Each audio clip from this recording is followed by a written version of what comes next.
Hello everyone and welcome back to the Boater Bug Fish Care series, where we're talking about setting up and maintaining a aquarium for little fishy friends to keep in your home. Last episode we talked at length, I think that episode was at least 20 minutes, depending on how it comes out in editing, about types of fish. And today's episode is going to be a lot shorter. Today we're talking about feeding your fish. You've got them in there, you should probably feed them. Right. So there's a few different types of food, and it will depend a lot on what kind of fish you have. Some fish will feed near the top. They'll be top feeders. They'll grab stuff from the surface. And for those, you use fish flakes. Fish flakes are kind of what you think of when you have like the standard fish food, is what people generally think of is the flakes. And when you feeding your fish, you ready to feed, you get a pinch and you put it in.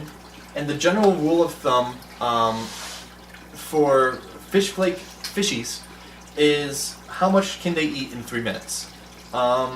If you put in a few flakes like that, It's stuck in my nail. ew. If you put in a few flakes and they're gone in 30 seconds, throw in some more.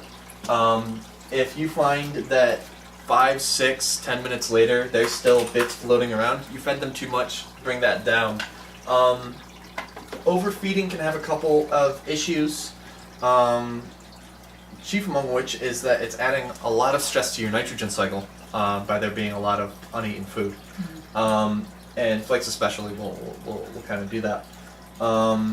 So yeah, you put in flakes for your top eating because you notice the way their mouths are shaped, they're going right up to the water and just eating the flakes off the top. That's a pretty good indicator of whether or not they're going to feed off the top of the tank, because you'll see, like if you look like a close up of a guppy, you've got like an entirely flat top and then the mouth is here and they kind of open up here. Yep. Whereas goldfish kind of do the opposite. Their mouth is towards the bottom, so they need a different kind of food. Yeah, the goldfish have a mouth that's in more of like the bottom of their face. So it's like They have an overbite. Yeah, I mentioned where like they root around and like they suck up food on the bottom. Well, they will eat anything that I drop in the top of the tank. They'll eat anything I drop in there. Drop a dead cat in, I think they'd go for it. They're just so fat. Like, if I'm cleaning the tank, they'll come up and they'll start, like, biting at my hand because, like, is this food? No. Yeah. It's not food. Man. Wish it was food.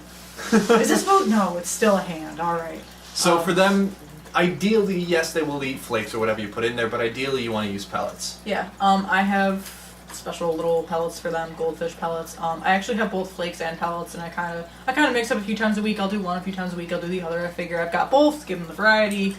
Variety's good for the fish. Yeah, if you feed them the same thing all the time, like sometimes you can put in little stuff, but we'll talk some more about some of the variety ones later. Also, I mean, you think about it, like it's going to give them different nutrients. I doubt that they have the same amount of nutrition in each one, so it's just going to be good for them. But the advantage that I also have because I have Leucostomus is that the pellets also sink, so if he wants anything besides the algae that's naturally in the tank, he can, scoot over and grab one and eat it. The other option that you have for plecos, and especially other algae eaters, is algae wafers like this. And I don't know how well you can see it, but certainly I'll do a close-up of it. And this is, it'll have algae, it'll have plant matter in there, and it will sink towards the bottom. And do me a favor, put this in the far corner over there. Over here? Yep. I kind of have a dead zone in here that's where most stuff accumulates, so when I clean the gravel, I start with that corner. So I'm fine putting it in there. And that way I know that it's going to be out here, it's going to be eaten, as opposed to sitting like in a dead spot behind the ship or something like that. Eventually that'll sink, and the plecos will go for that. And they will gnaw on it, which will, number one, it will provide the plant matter that they want. And number two, just the action of gnawing on it. I don't have driftwood in here for them to rasp on, so at least a little bit of eating the pellet does give them some of that satisfaction of gnawing on it. That natural behavior. Other fish besides Leucostomus will eat those too. My dad has a striped Raphael, and he's also got a number of loaches in his tank. And the loaches will swim up and down. Thank you for putting it where you did, but it just rode the air column up and it's going wherever it wants. The loaches will come and nip at it. And then it's always interesting because when you put food in the tank, all of the fish on top go crazy. But the striped Raphael, you'll see his fat little belly sitting in his little hidey hole, and he'll just be sitting there. But boy, you drop an algae wafer and all of a sudden his little whiskers, because he's like a catfish, they twitch. Yep. And they twitch and he starts moving around. And he swims out and he just sucks the whole dang wafer into his mouth. And God. he sucks it and he goes right back under his little thing. This is mine! And you'll see him, like, spitting it and chewing it. As he's under his thing, it's like he grabbed the whole thing in his mouth. Just did like a swim away squirrel with thing, it. grabbed the nut and went home with it.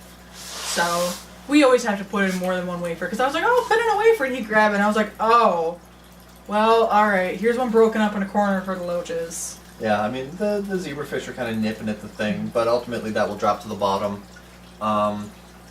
I generally do that after I put the flakes in because otherwise they'll swarm around that and may not get to the bottom as intact as if I hadn't fed them the flakes first. It also depends a little bit on like the kind of fish you have. So if you have like the Plecostomus are generally like they're fine with algae or generally plant matter, but you can also find pellets that have more fish matter in them. You can have that are plain vegetarian pellets.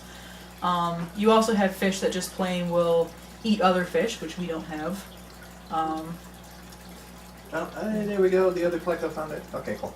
We also, there are other options even for your, I would say, I wouldn't call these carnivorous fish by any means. Let's say like less carnivorous fish like these guys. These guys are opportunists. They will eat whatever. If you have a dead fish, they'll peck at the dead fish because, oh, it's tasty, whatever. It's true. If you go to, again, I hate to, I'm not going to drop a name, but there's a specific chain store near me that I hate going to because there's always dead fish and there's always other fish pecking at it. And I'm sure that you've seen them in any number of pet stores. Ideally, go to a local pet store. They are more likely to care about fish if they stock fish.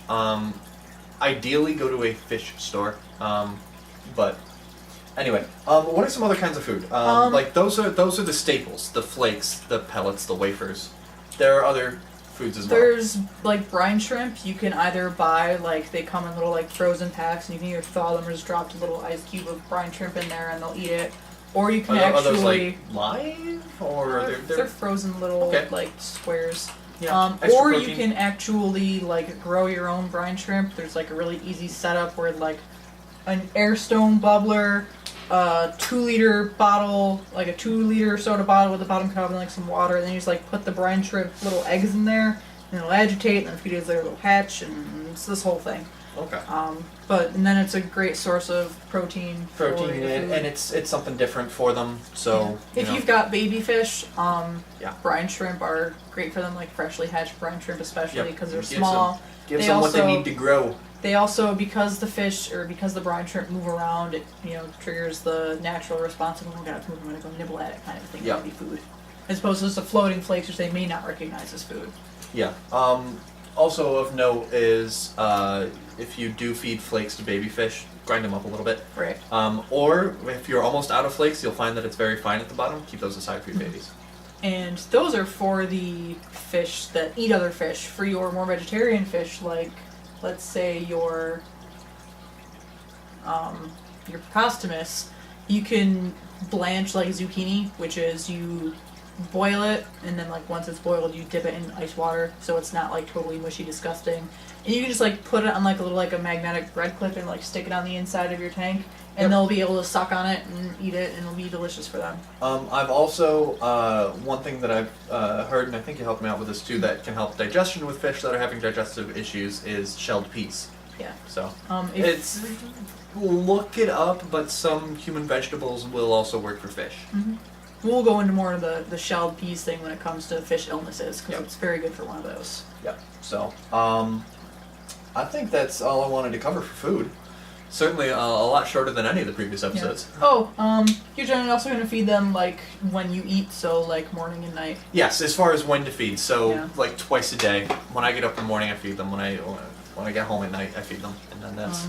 I generally feed them, and then like half an hour later, I'll turn off the light. I don't want to like dump food and then turn off the light, so then it just sits there overnight. Yep. So yeah, that's all the different things for food for fishies. If you enjoyed the video, give it a thumbs up. Leave a comment down below. Be sure to subscribe down below to see more videos. There are 2 more videos coming this week in the Fish Care series. You can follow me on Facebook, Twitter, and Instagram.com/butterbug, and support me on Patreon.com/butterbug. Thank you very much for watching. Have a good one, and we'll see you tomorrow.